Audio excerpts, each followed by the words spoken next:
Greetings and welcome. This is ThaBadbrey Herbal Assessor. And today I am the ThaBadbrey Astral Traveler. And what I'm going to speak to you about today is a philosophical subject matter. Now, what I'm going to do is address a few issues that I usually come across from people who are wishing to embark upon the path of spirituality.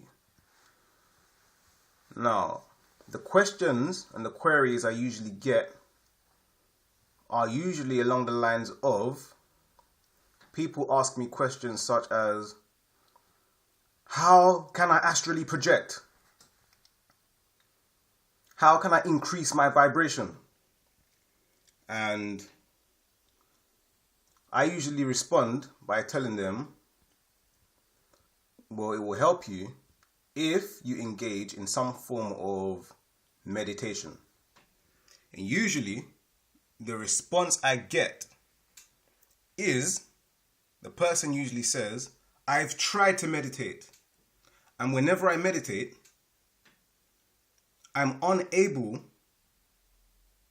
to relax. And I respond by saying, why is that? And they usually respond by saying, I can't seem to stop random thoughts from popping into my head. Now, this is a common problem that a lot of people have who try to begin their journey into the spiritual path. Meditation and the quieting of the mind is fundamental for your growth as a higher vibrational being having a physical experience upon this planet. So, back to what I was saying. People usually say to me, how are you able to quiet your mind? How do you stop these thoughts from coming into your head randomly? All right?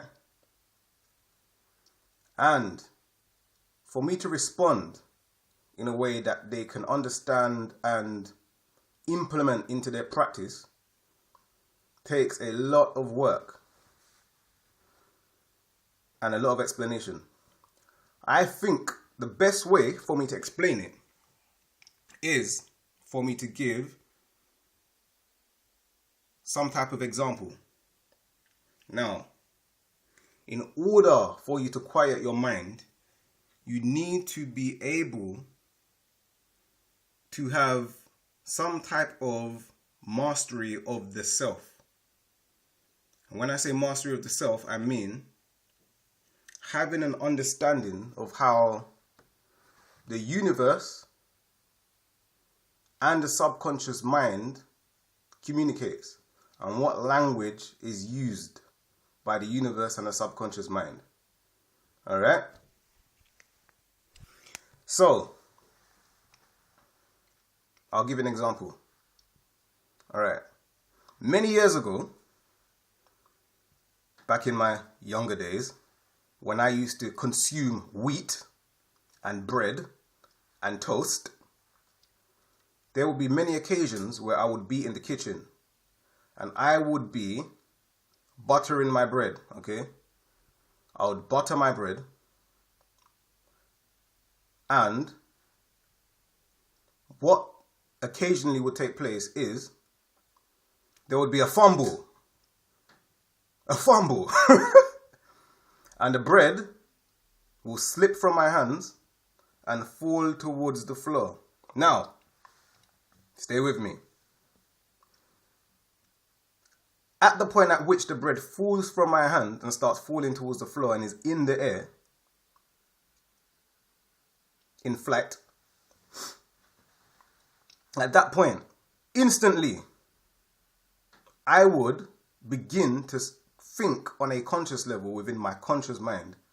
I would say over and over again to myself within my mind, and sometimes out loud, I would say, please don't fall on the buttered side, okay? And I'll keep saying it. Please don't fall on the buttered side. Please don't fall on the buttered side. Please don't fall on the buttered side. And you know what would happen?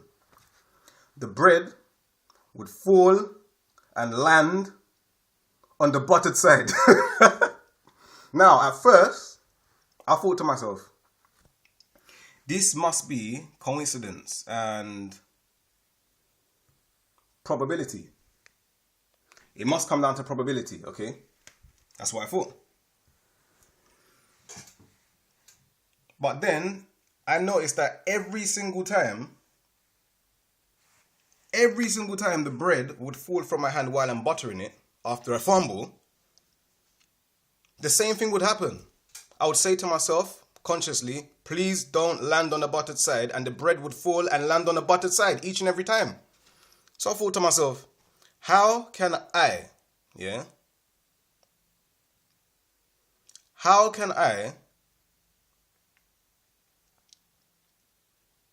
gain mastery over this phenomenon? What can I do to make the bread land on the side that is not buttered? How can I manipulate the outcome of this situation? So, every time it would happen, the same thing would happen. I would say, please don't fall on the buttered side, and it will fall on the buttered side.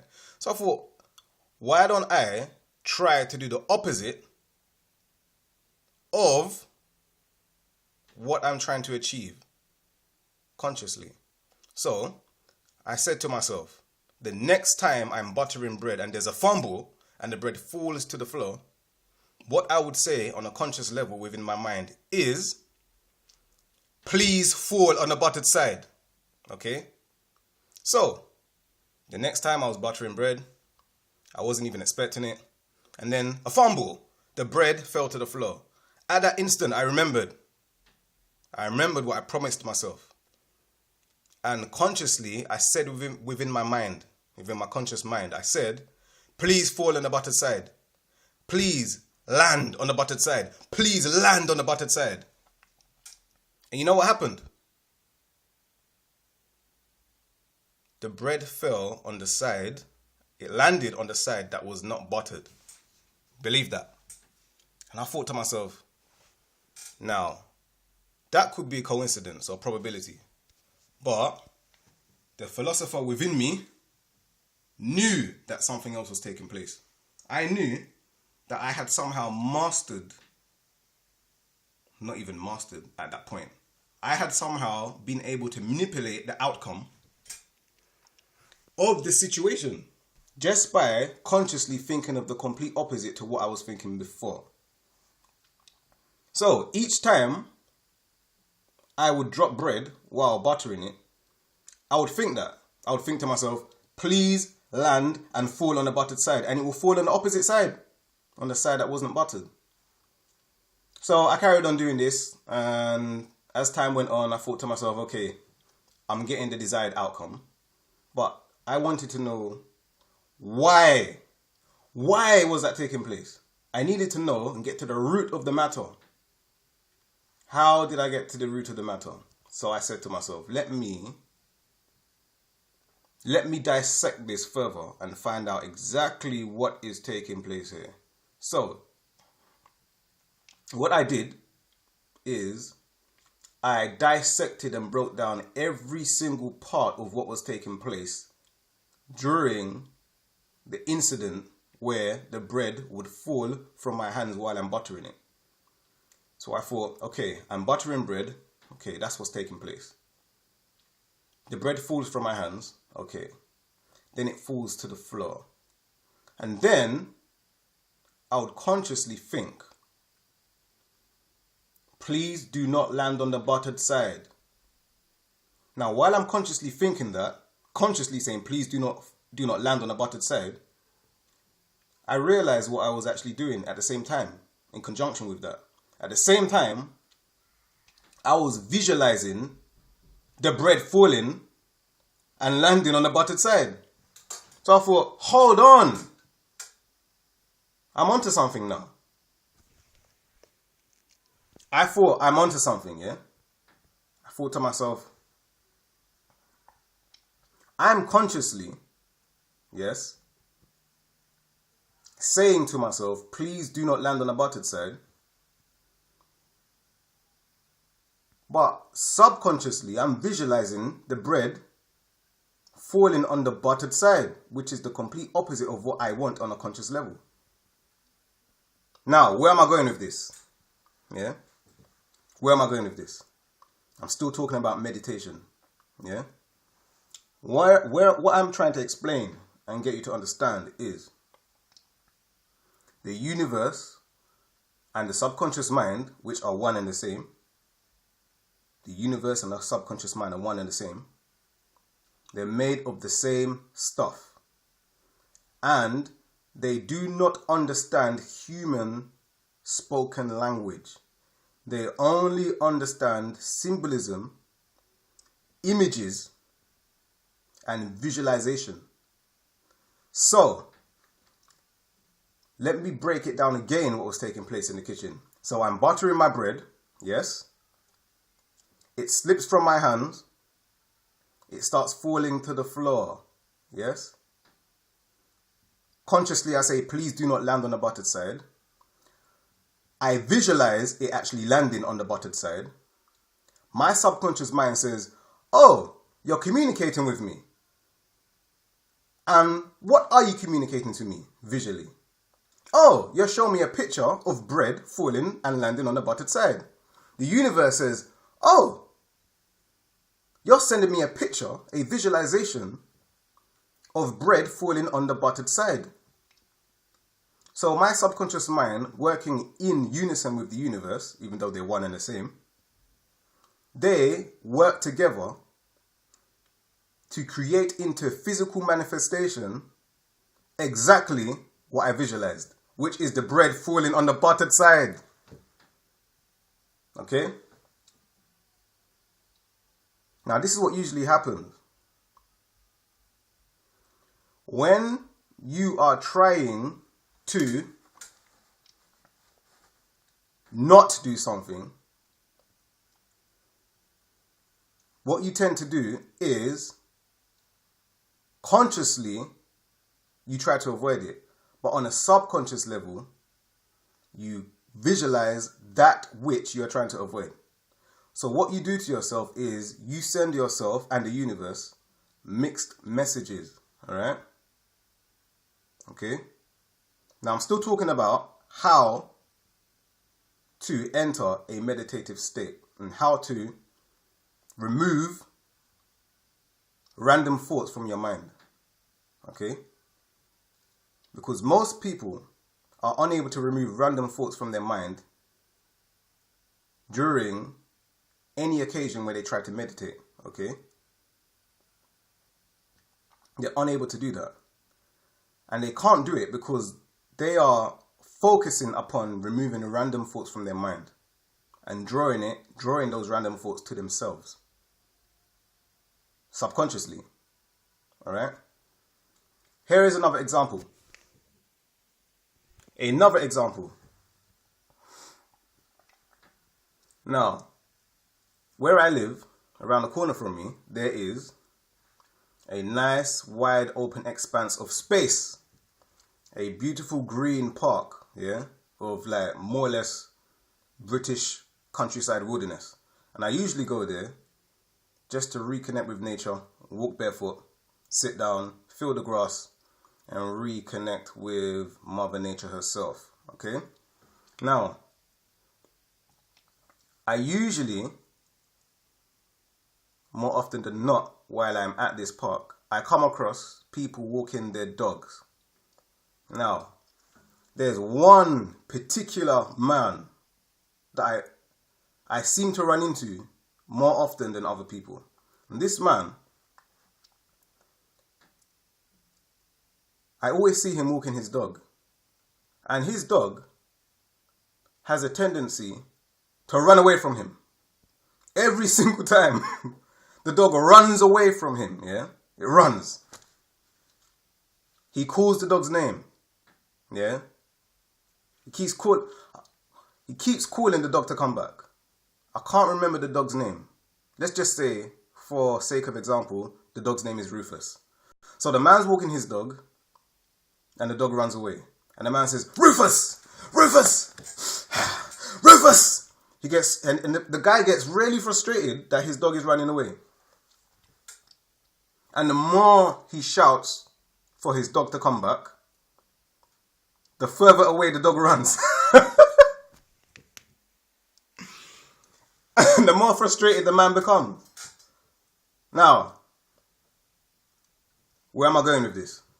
It's not only, like I said, look, the universe and the subconscious mind do not understand English. They understand it, but the emphasis you place upon the visualization that's in your mind at the time you speak takes precedence. It's the same with animals. Animals read your emotions and they can pick up upon what you are visualizing. All right? So let's break it down again. When this man is walking his dog, yeah, what's happening? He's walking his dog and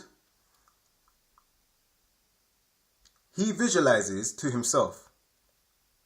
First of all, he says to himself on a conscious level, I do not want Rufus to run away. I do not want my dog to run away. I do not want Rufus to run away. You better not run away. Don't run away. He may even say to his dog, do not run away when we go to the park. Do not run away. However, he's only saying that on a conscious level. On a subconscious level, you know what he's doing? He's visualizing the complete opposite to what he's saying to himself consciously. So while he's saying, Rufus, my dog, please do not run away, he's visualizing his dog running away as far away from him as possible. And you know what the dog is doing? The dog is an animal that picks up on emotion of human beings and also picks up upon what human beings are visualizing. So the dog hears his owner saying, do not run away when we go to the park. Please don't run away. However, the dog is also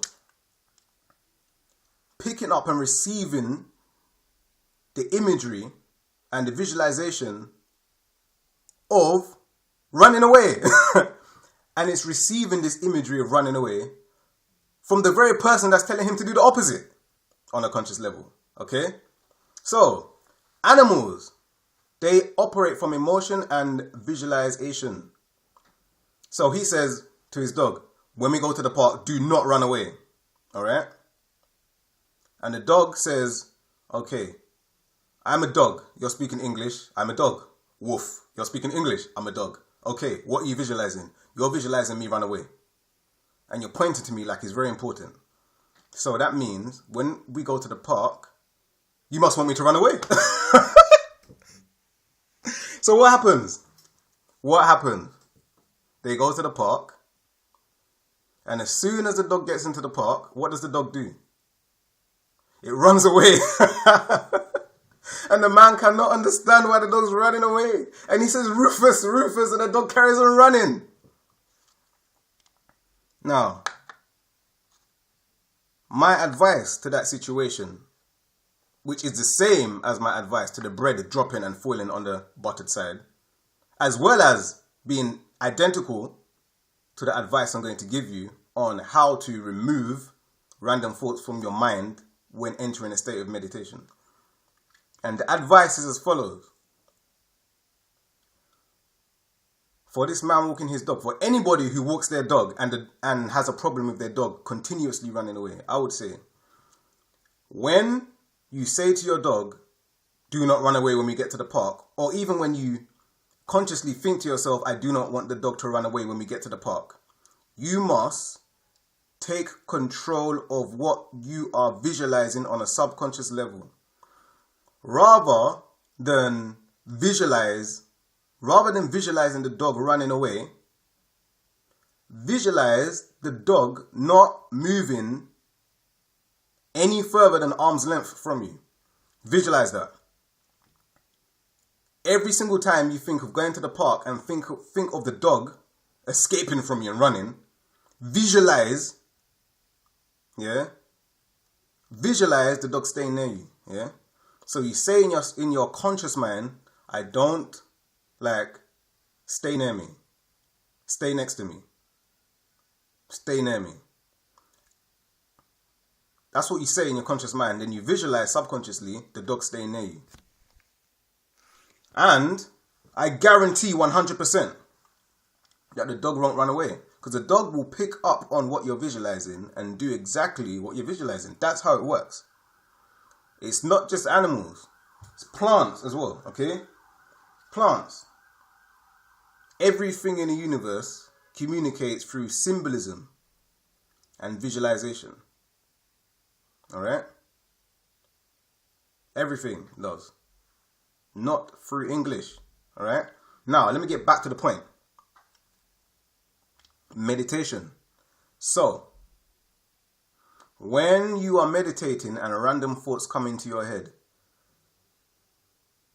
what you're actually doing is visualizing these thoughts coming to and into your head. Yeah? And you're attracting them to you.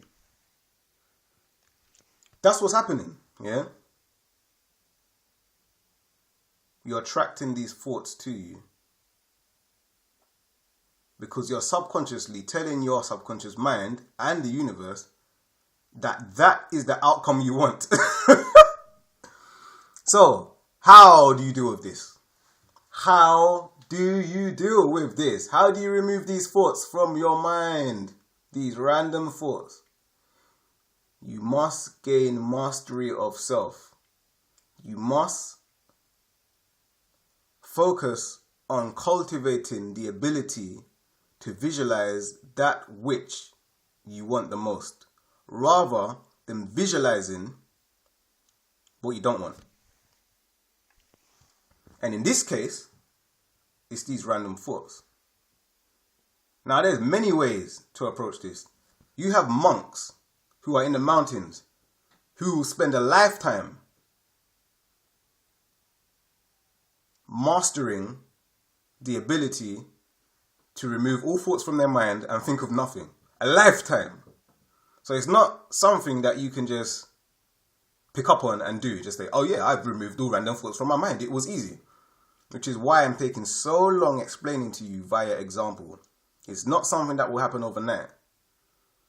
One thing you can actually do in meditation, when you're beginning meditation, is when these random thoughts come into your mind, you can not respond to them.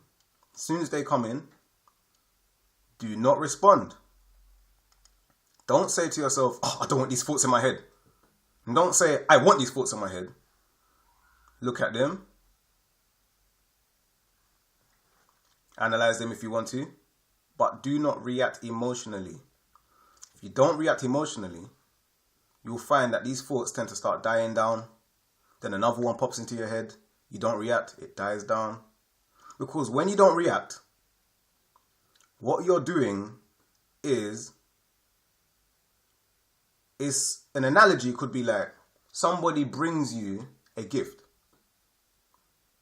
And rather than say, I don't want the gift, or I do want the gift, you just do nothing. If somebody says, here's a gift for you, you need to take it.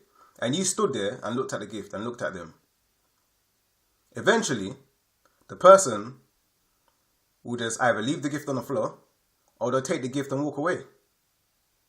Either way, it's up to you whether or not you interact with the gift or not. And the gift can only interact with you if you choose to react emotionally. You get that?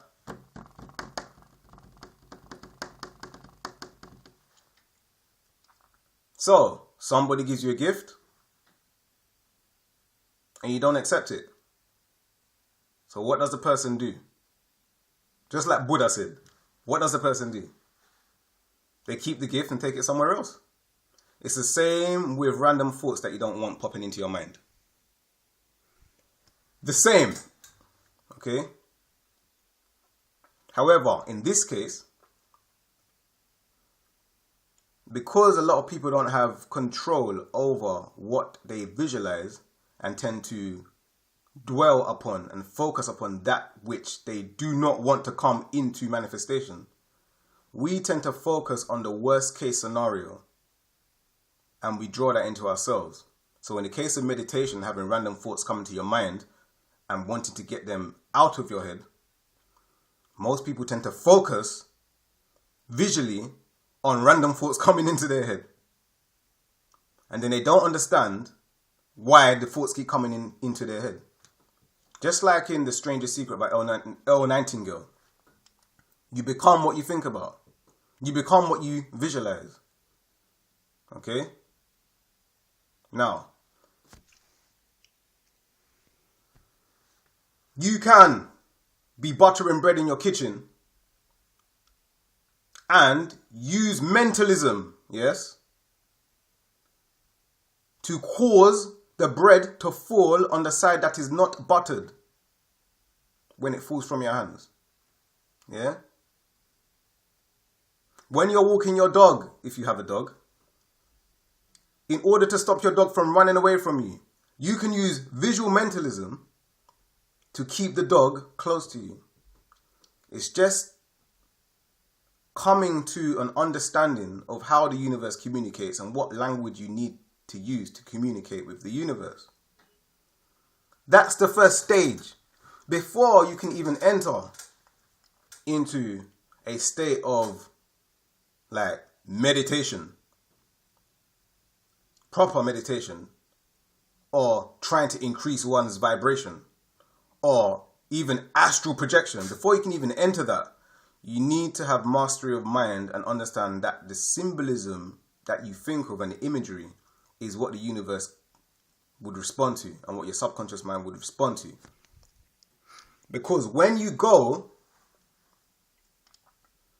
start astrally projecting and you go into the realm beyond the physical, what you'll find is thoughts manifest into reality much quicker, at a much more accelerated rate in the realm of the astral, in the mental realm, in the spiritual realm. In the physical plane, thoughts manifest into reality at a much slower pace. So it seems like our thoughts don't really have that much of an effect upon physical manifestation, but they do. It's just at a slower rate. However, if you're in the astral plane, as soon as you think something, it manifests straight away. So before you even get into the astral plane and astrally project, you need to develop self-mastery and learn to control your mental visualization habits. Once you get to a level of mastery of being able to control your mental visualization habits, then you'll find you'll be able to reach a meditative state. And then you can move into the next stage, okay, of the spiritual path. I hope I made sense for a lot of you. Stay tuned. ThaBadbrey Astral Traveller. I will be back with more philosophical discussions like this. ThaBadbrey Astral Traveller.